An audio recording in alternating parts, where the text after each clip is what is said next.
biasa. Ini calon WL rujak untuk mendatang generasi kita. Puji Tuhan. Mari siapkan hati kita akan bersama-sama diberkati dengan firman Tuhan. Kita naikkan pujian Gusti nuntun lampah kula. Biarkan Tuhan yang memimpin dan menuntun langkah-langkah hidup kita, sehingga perjalanan kita bisa berhasil bahkan beruntung karena pertolongan daripada Tuhan yang hidup. Gusti nuntun lampah kula sak langkung kula bejo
Bapa yang bertahta dalam kerajaan surga yang mulia, malam hari ini kami mengucap syukur Tuhan atas kasih, rahmat, dan kemurahan-Mu. Kami diperkenankan untuk memperingati ulang tahun rujak yang ke-9 dalam ibadah syukur malam hari ini. Kami telah menaikkan pujian dan sembah kami. Saatnya kami akan merenungkan kebenaran firman-Mu ya Tuhan, menjadi dasar persekutuan kami malam hari ini. Sebab itu Bapa, kami mohon pimpinan pengurapan yang dari Tuhan atas setiap kami yang ada malam hari ini, terlebih juga bagi hamba-Mu yang boleh berdiri di tempat ini Bapa. Terima kasih Bapa, kami mengucap syukur kepadamu dan kami siap untuk merenungkan firman Tuhan. Di dalam nama Tuhan Yesus kami berdoa, amin. Monggo disilakan lenggah kembali ya. Sugeng dalu, selamat malam, salam. Puji syukur kepada Tuhan kita Yesus Kristus, Sang Kepala Gereja, yang telah memberikan kesempatan kepada kita malam hari ini untuk bersekutu memuji memuliakan nama Tuhan dalam rangkaian ucapan syukur hari ulang tahun rujak yang ke-9. Ini semua adalah anugerah dan kemurahan Tuhan. Panitia malam hari ini mengusung tema atau mengangkat tema tulung tinulung agawe pepadangi sesrawung. Bapak Ibu yang dikasihi Tuhan Yesus Kristus, tema ini adalah sebenarnya dasar kehidupan orang Jawa, atau ini adalah diambil dari filosofi orang Jawa, sehingga tolong menolong itu adalah hal yang penting. Nah, oleh karena itu, sebelum saya menyampaikan firman Tuhan beranjak dari tema yang diusung oleh panitia malam hari ini, sedikit saya memberikan pengertian mungkin sesuai dengan yang saya tahu, seperti itu. Di slide ada Bapak Ibu yang dikasih Tuhan, langsung saja Mas, silahkan ya. Ya, langsung tiga-tiganya. Baik. Nah, Bapak Ibu Saudara yang dikasihi Tuhan Yesus Kristus, di slide kita dikatakan tolong menolong atau tulung menulung itu adalah saudaraku yang merujuk kepada tindakan saling membantu atau bergotong royong dan memiliki kepedulian terhadap sesama. Itu artinya saudaraku ya. Jadi ada beberapa penggalan kata seperti itu. Kemudian agawe pepadang berarti menciptakan pencerahan, kebaikan, kenyamanan atau suasana yang positif. Pepadang atau terang melambangkan hal-hal baik seperti keharmonisan, kebahagiaan, dan solusi dari masalah. Sesrawungan atau pergaulan adalah mengacu pada interaksi sosial, pergaulan atau berhubungan antar individu dalam masyarakat. Singkatnya, langsung slide berikutnya. Oke, ya. Jika dirangkai kesemuanya keseluruhan adalah pepatah ini mengajarkan bahwa sikap saling tolong menolong dapat menciptakan kehidupan sosial yang harmonis, penuh kehangatan, dan memberikan manfaat bagi semua pihak yang terlibat. Nah, saudara, ketika orang saling membantu, beban menjadi lebih ringan, masalah lebih mudah diatasi, dan hubungan antar sesama menjadi lebih erat dan bermakna. Hal ini sejalan dengan prinsip dasar kehidupan sosial yang rukun dan damai. Nah, Bapak Ibu Saudara yang dikasihi Tuhan, itu pengertian singkat tentang tolong menolong. Artinya saudara yang dikasihi Tuhan Kristus, tulung tinulung agawe pepadang sesrawungan itu sangat penting. Kenapa saudara yang dikasihi Tuhan? Kita hidup dalam kebersamaan. Pentingnya solidaritas dan gotong royong bagi kerukunan orang Jawa itu menjadi dasar atau nilai fundamental budaya Jawa yang saling membantu tanpa pamrih, saudara yang dikasihi Tuhan. Tolong menolong juga dapat menciptakan hubungan yang sangat harmonis. Tadi dikatakan tolong menolong akan menghilangkan ketegangan, kecurigaan antar satu dengan yang lain, bahkan menghilangkan permusuhan, sehingga pergaulan akan menjadi lebih baik dan lebih positif. Itu diharapkan. Kita untuk membantu kerukunan yang ada di kota ini dan sekitarnya, tentu tulung tinulung ini sangat penting. Tolong menolong juga dapat mempererat persaudaraan. Dengan adanya sikap saling tolong menolong, maka ikatan persaudaraan dan kekeluargaan akan lebih semakin erat, semakin kuat, Bapak Ibu yang dikasihi Tuhan. Dan juga tolong menolong itu dapat membangun lingkungan yang selalu positif, kondusif. tidak ada hal yang lain. Kenapa?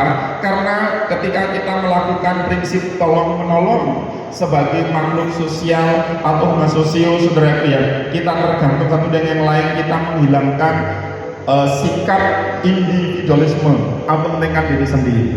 Itu sekilas dari pengertian tulung tinulung, saudara ya, agawi pepadang seserawung atau seserawungan. Nah, lalu bagaimana karena ini dirangkaikan dengan kerukunan Jawa Kristen, tentunya dasar kita bukan hanya pengertian yang kita ambil dari arti atau makna ini, tapi bagaimana dengan dasar Alkitab atau teologi bagi orang Kristen.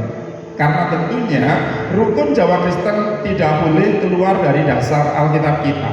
Apakah juga dalam pengajaran Tuhan, Bapak Ibu yang dikasih Tuhan, juga mengajarkan tentang tulung tinulung atau tolong menolong. Nah, oleh karena itu sebagai firman Tuhan atau menjadi dasar pengajaran kita malam hari ini, Bapak Ibu yang dikasih Tuhan, kita akan membaca firman Tuhan dalam kitab Galatia pasalnya yang ke-6 ayat 1 sampai dengan yang ke-10. Sebelum saya baca firman Tuhan ini, sekali lagi saya terima kasih kepada panitia yang telah mempercayakan saya untuk menyampaikan firman Tuhan. Sebenarnya saya agak grogi karena tadi disebutkan ada 21 pendeta dan semuanya adalah semua senior. Bahkan juga saya terima kasih kepada secara khusus Bapak Sesepuh GPID, Bapak Sakaria Widodo. Juga terima kasih sekali lagi kepada Bapak Pendeta dan juga Majelis Pengurus Harian Gereja Protestan Indonesia Donggala Jemaat Pemimpin. Terima kasih Pak. Baik, kita akan membaca firman Tuhan dan saya akan membacakan dalam Alkitab bahasa Jawa. Bahasa Jawa itu ada beberapa versi. Kalau yang 1900-an sekian itu masih agak Jawa sekali, Jawa kasar. Yang 2006 sekian itu sudah agak lebih halus sedikit. Nah, pakai kalau Alkitab di HP bisa dirubah ke Jawa yang terjemahan 2000 ke atas atau 2006. Bahasanya akan lebih bagus sedikit, lebih halus sedikit. Nah, saya kayaknya ada bahasa Jawa ini tidak ya Mas ya, slide berikutnya. Nah, kalau bisa dibaca itu firman Tuhannya. Baik, kalau bisa membaca ngikutin, kalau tidak cukup mendengarkan saja. Kalau tidak bisa mendengarkan, melihat mulut saya bergeraknya seperti apa. Saudara ya. Demikian firman Tuhan saya bacakan untuk kita semuanya mendasari untuk perenungan kita malam hari ini. Galatia 6 ayat 1 sampai dengan yang ke-10. Para sedulur yen ana wong kang tinemu kelakoni penerak, kowe kang kasukman kudu nuntun wong iku marang dalan kang bener. Kelawan budi kang sareh karo njaga awakmu dhewe supaya kowe aja kena ing panggoda. Padha tulung tinulunga ing bot repot, iya kaya mengkono iku anggonmu netepi angger-anggere Kristus. Sebab yen ana saweneng wong kang rumangsa menawa awake aji, mongko babar pisang ora aji iku ngapusi awake dhewe. Becike saben wong ndedara panggawane dhewe lagi kena mongkok ndeleng kahanane dhewe lan ora ndeleng kahanane wong liya. Sebab saben wong bakal mikul tanggungane dhewe. Lan wong kang nampani piwulanging pangandika iku ngedurna sambarang kang becik marang wong kang aweh piwulang iku. Aja padha kesasar. Allah ora kena digawe geguyur. Awit apa kang disebar ing wong ya iku kang bakal dieneni. Sebab sing sapa nyebar ing daginge bakal ngeneni karusakan saka daginge, nanging sapa kang nyebar ing roh ya bakal ngeneni urip langgeng saka ing roh iku. Aja nganti kita bosen anggon kita gawe kabecikan, awit menawa wis tekan ing kalawangsane kita bakal ngeneni anggere kita ora nganti klogro. Awit saka iku mumpung isih ana wongan, ayo padha gawe becik marang wong kabeh, luwih-luwih marang sedulur-sedulur kita kang nunggal percaya. Maka firman Tuhan bahasa Jawa. Saudara ya. Dalam bahasa Indonesia sama persis mirip Bapak Ibu yang dikasih Tuhan. Nah, Bapak Ibu semua anggota Rujak, Palu dan sekitarnya, ternyata dalam Alkitab kita yang ditulis oleh Rasul Paulus di terjemahan bahasa Jawa juga ada tolong menolong. Dalam bahasa Indonesia bertolong-tolongan, saudara. Artinya saudaraku, tolong menolong atau tulung tinulung itu bukan sekedar filsafat atau filosofinya orang Jawa, tapi ini juga adalah pengajaran dari Tuhan kita Yesus Kristus sebagai orang Kristen. Nah, ternyata ajaran Jawa itu juga ajaran Kristen mestinya, saudara ya. Meskipun tidak semua yang jalani adalah Kristen. Nah, Bapak Ibu saudara yang dikasih Tuhan Kristus, dari ayat-ayat yang kita baca, saya menemukan beberapa hal yang perlu kita sebagai anggota rukun Jawa Kristen, sebagai paguyuban Kristen, biarlah kita menjadi terang, menjadi saksi, menjadi pepadang dalam bergaul bersesama. Maka ini adalah sarana yang sangat penting tentang tolong menolong. Nah, Bapak Ibu saudara yang dikasih Tuhan, saya tidak terlalu detail membahas satu persatu, tapi ada minimal 4 hal dari yang saya baca ayat 1 sampai dengan yang ke-10 tadi yang perlu kita perhatikan. Di dalam pembacaan itu ada saya garis bawahi. Nah, yang pertama ayat 1 dikatakan, para sedulur yen ana wong kang tinemu nglakoni pinerah. Pinerah itu pelanggar, tukang nabrak. Lampu merah diterobos, kita kira begitu. Bahasa Indonesia ya saudara-saudara, kalaupun seorang kedapatan melakukan pelanggaran, nah, maka kamu yang rohani harus memimpin orang itu ke jalan yang benar dalam roh malam. Konteksnya ini berbicara tentang kerohanian kita. Tetapi Paulus menulis di dalam ayat yang berikutnya, yang kedua adalah disambung dengan tolong menolong. Apa hubungannya dengan tolong menolong dengan kerohanian, saudara?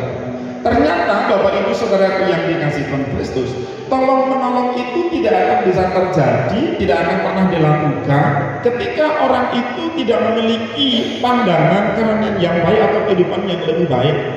Ternyata saudara yang dikasih Tuhan, justru orang yang semakin tinggi tingkat rohaninya, yang semakin dhuwur tingkat rohaninya, yang semakin mengenal Tuhan, seharusnya dia sangat lebih erat mempraktekkan tolong menolong seperti Yesus itu sendiri.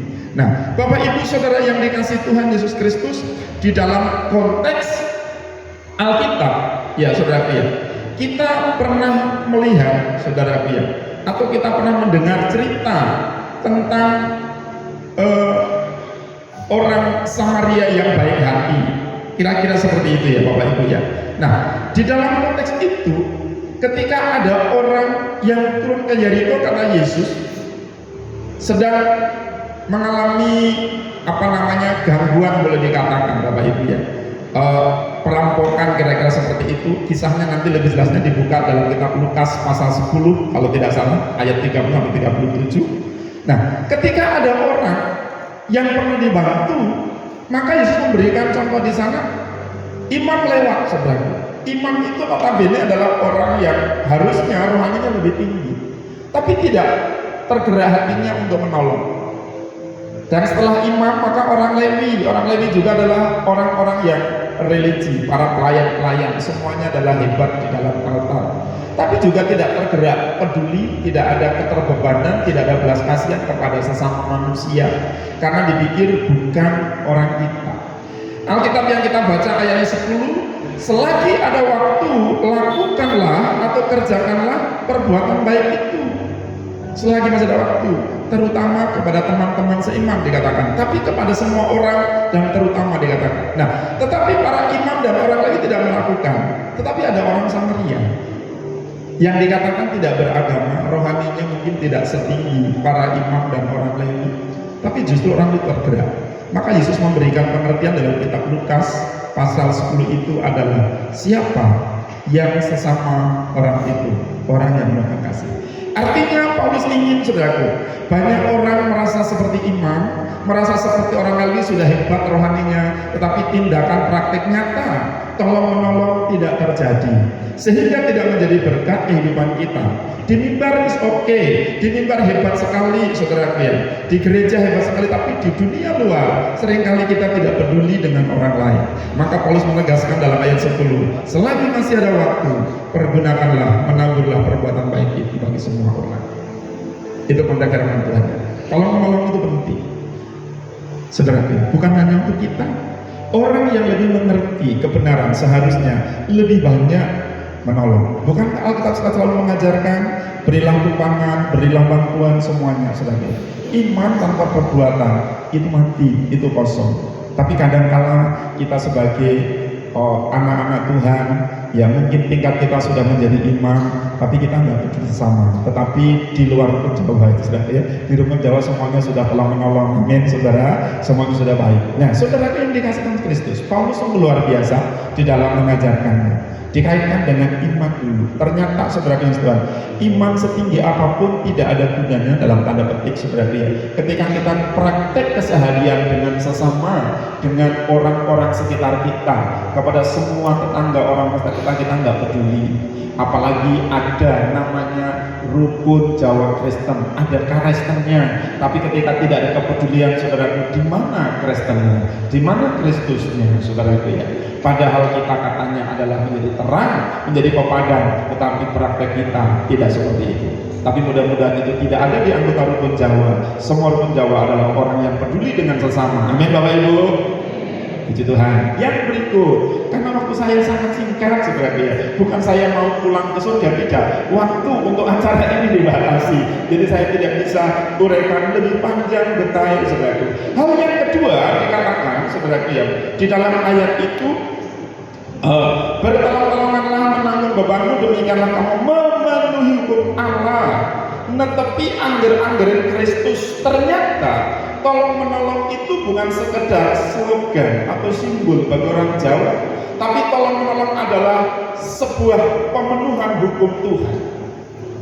Alkitab berkata dalam kitab Matius 5 ayat 19 saudara, barang siapa melakukan hukum Allah, dia akan diangkat oleh Tuhan lebih tinggi, didudukkan lebih tinggi. Tuhan berkata, hukum ini tidak akan ditirakan satu iota pun atau satu titik pun. Barang siapa yang mengurangi hukum Allah, dia akan ditaruh tempat yang paling rendah. Dan sebaliknya mereka yang mengajarkan dan melakukan akan diposisikan lebih tinggi. Nah ini hukumnya Tuhan saudara. Kita sebagai orang Kristen wajib memenuhi hukumnya Allah. Tolong menolong itu adalah hukum. Itu adalah praktek nyata, tindakan nyata dari kasihlah sesama manusia seperti dirimu sendiri. Bapak Ibu, sayang sama diri sendiri, mengasihi diri sendiri Bapak Ibu. Amin.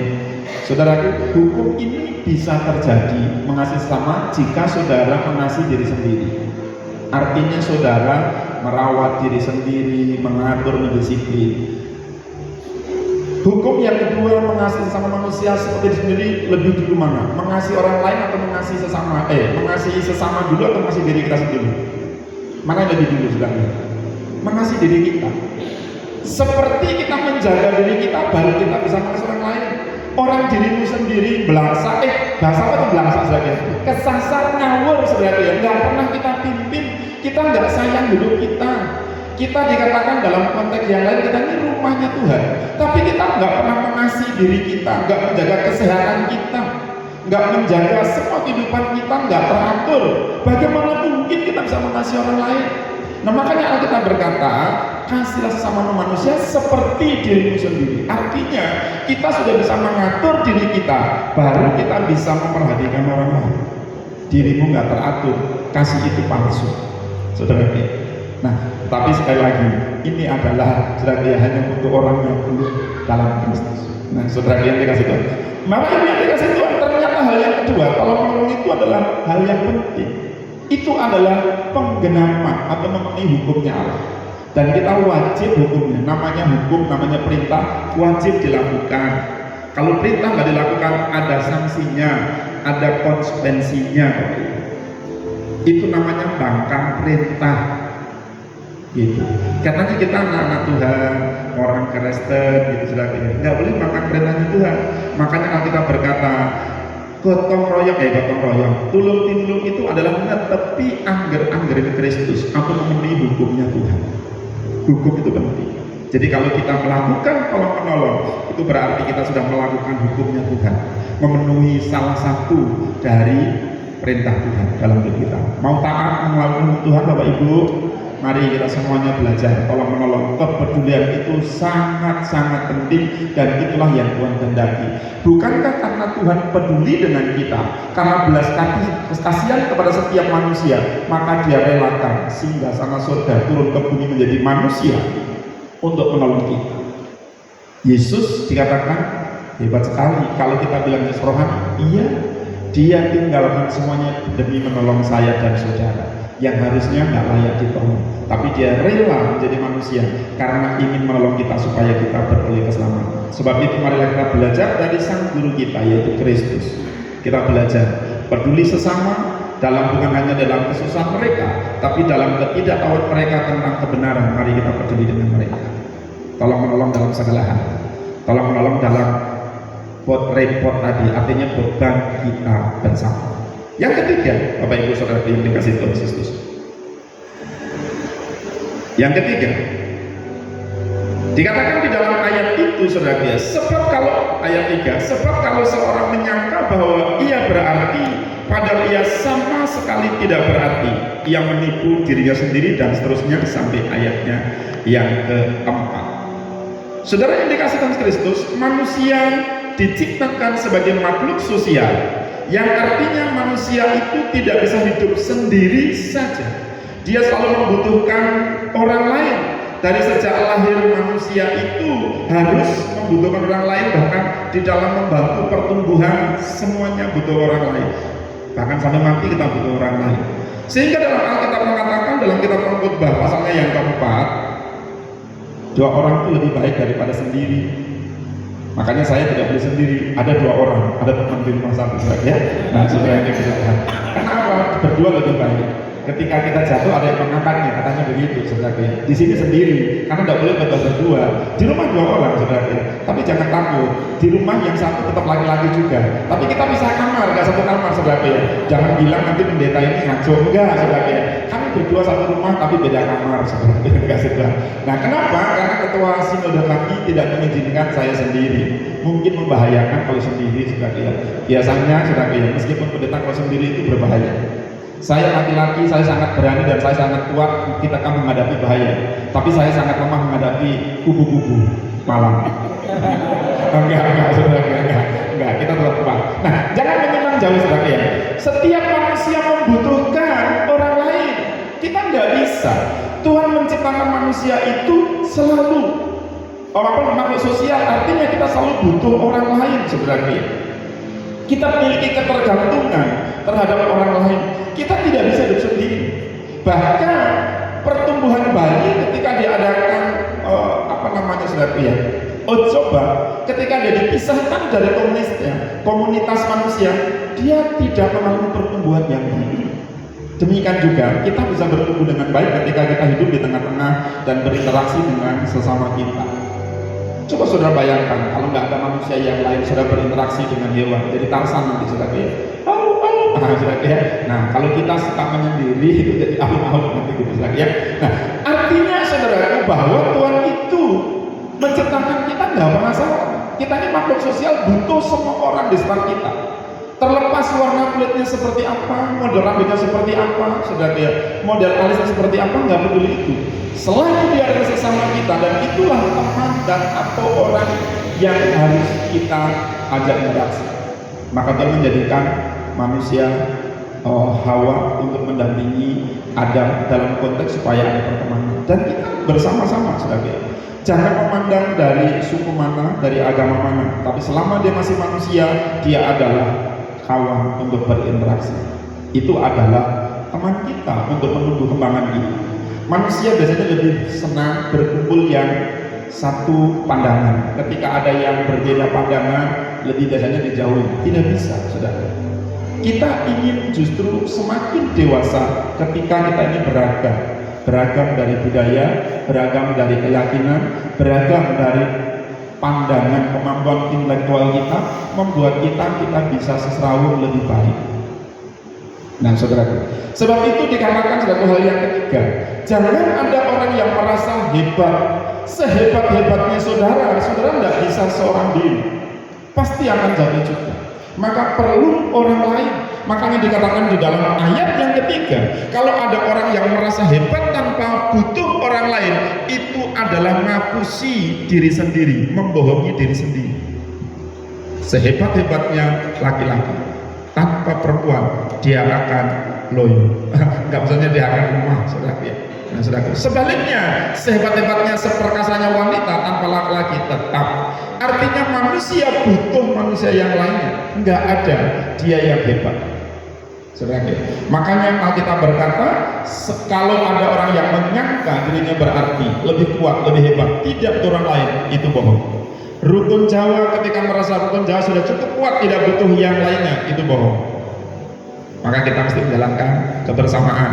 Kita dirancang oleh Tuhan sebagai makhluk sosial, homo sosio, untuk bergantung kepada yang lain. Yang terakhir, waktu saya pas 25 menit gobah, saudara ya. Tambah 5 menit jadi 30 menit.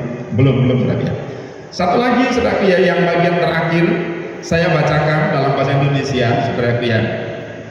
Ayat 9 dan 10. Janganlah kita cemu-cemu berbuat baik, karena apabila sudah datang waktunya kita akan menuil jika kita tidak menjadi lemah. Karena itu selama masih ada kesempatan bagi kita, marilah kita berbuat baik kepada semua orang, tetapi terutama kepada kawan-kawan kita seiman.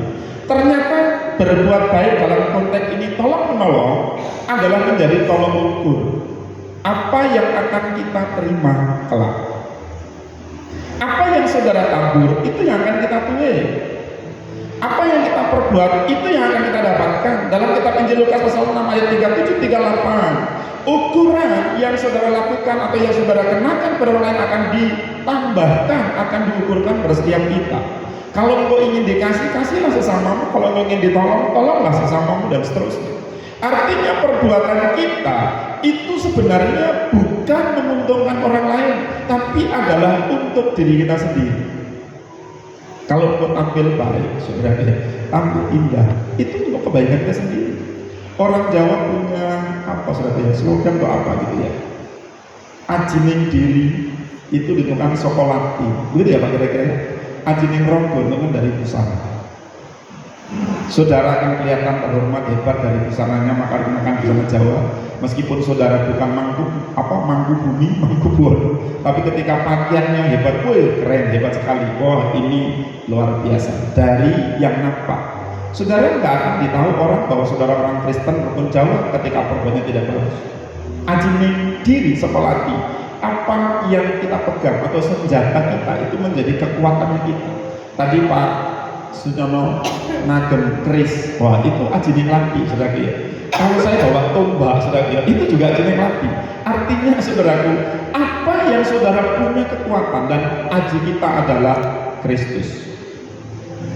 Orang yang mengenakan senjata firman Tuhan atau kebenaran, itu adalah orang yang hebat, sakti tanpa guru, tanpa apa ya Pak? Tanpa ilmu. Sakti tanpa ilmu itu adalah orang Jawa yang punya Kristus. Meskipun kuasa pun enggak. Nah, oleh karena itu saudara, perbuatan kita telah menjadi terang. Perbuatan kita itu menjadi bekal. Seperti apa orang memilih kita, menerima kita, dan apa yang akan kita terima tergantung dari yang nampak. Orang nggak bisa mengukur apa yang dalam hati kita, tapi dari perbuatan kita bisa diukur. Ini orang benar apa enggak, kan gitu saudara. Dari yang nampak keseharian itu kita bisa melihat orang itu. Kalau Tuhan bisa melihat hati, tapi kita tidak. Oleh karena itu menjadi tolok ukur, menjadi patokan. Apa yang akan kita terima dan lain. Seringkali kita hanya mengharapkan yang baik dari orang lain, dari Tuhan, tapi kita sendiri tidak pernah melakukan yang baik. Kita suka ditolong, tapi kita nggak pernah menolong. Oleh karena itu marilah kita punya kerinduan yang sama, itu menjadi ukuran kita. Jangan semuanya Pak, saya ingin ditolong, saya ingin ditolong. Itu namanya bukan orang Kristen. Kalau semuanya pengen ditolong, saudara ya. Sekali-sekali kita yang menolong. Semuanya harus punya kerinduan ingin menolong. Dalam keadaan kita tidak berdaya baru ditolong. Itu kekuatan kita. Nah, oleh karena itu kesimpulan dari firman Tuhan ini adalah tulung tinulung angge padang sesrawung. Ini juga adalah konteks firman Tuhan. Tolong menolong itu adalah bukti bahwa saudara mengenal Tuhan. Bukti bahwa saudara adalah orang yang rohani. Dan ternyata tolong menolong itu adalah perbuatan baik sebagai pemenuhan penggenapan hukum Allah. Dan tolong menolong itu adalah bukti bahwa kita bukan orang yang jumawa, sombong, merasa kuat dan tidak butuh orang lain, tapi kita menyadari bahwa kita selalu butuh orang lain. Tanpa orang lain kita tidak bisa. Sehebat apapun, setinggi apapun jabatan, pangkat dan gelarmu, tanpa orang lain kau bukan siapa-siapa. Sehebat apapun pendeta, tanpa semangat dia bukan siapa-siapa. Ngopot baik kursi seperti itu saja. Dan yang terakhir adalah itu menjadi ukuran apa yang kita tabur akan kita tuai, yang kita perbuat kembali pada kita. Tuhan Yesus memberkati. Matur suwun. Mari kita berdoa kepada Tuhan menyebut firman Tuhan ini. Bapa kami yang di sorga, Tuhan Yesus Kristus, terima kasih. Malam hari ini kami boleh mendengarkan sebagian dari firman Tuhan untuk menjadi renungan kami, supaya dalam kerukunan Jawa Kristen kami semakin, ya Tuhan, kuat di dalam kepedulian antar sesama, tolong menolong sesama anggota rukun Jawa, dan juga tolong menolong antar sesama orang-orang Jawa, bahkan semua umat manusia di sekitar kami. Karena itu bukti bahwa kami adalah orang yang mengenal Tuhan. Kami, ya Tuhan Yesus, biarlah belajar memenuhkan hukum Allah, praktek nyata dalam kehidupan nyata di dunia ini. Mampukan, kuatkan kami semua anggota rukun Jawa, termasuk pengurus dan juga semua jajarannya. Tuhan memberkati kami semua sehingga kami boleh menjadi terang, menjadi saksi bahwa Kristus ada bersama kami. Di dalam nama Tuhan Yesus kami berdoa dan mengucap syukur. Amin. Saya kembalikan.